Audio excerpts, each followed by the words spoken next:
సియోను రాజు ఏలుబడి చేస్తున్నాడు. Correct, లేఖనానుసారంగా correct అది.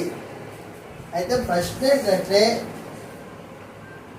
నీవు సియోను ప్రజవా?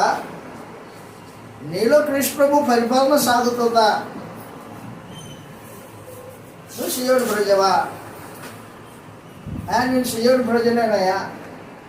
సియోను ప్రజవైతే ఏం జరగాలన్నమాట? నీ హృదయంలో కృష్ణ ప్రభు యొక్క పరిపాలన సాగుతూ ఉండాల. కృష్ణ ప్రభు యొక్క పరిపాలన నీ కుటుంబంలో సాగాల, నీ వ్యక్తిగత జీవితంలో సాగాల, నీ సమస్త పరిస్థితులన్నీ కృష్ణ ప్రభు యొక్క అధికారం కింద సాగాల. అప్పుడు నువ్వు కృష్ణ ప్రభు యొక్క రాజ్య సంబంధివై ఉంటావు, సియోను ప్రజవై ఉంటావు. లేకపోతే నీకు సియోనికి సంబంధం లేదు. కాబట్టి సియోనులో నుండి కృష్ణ ప్రభు యొక్క పరిపాలన సాగుతూ ఉంది.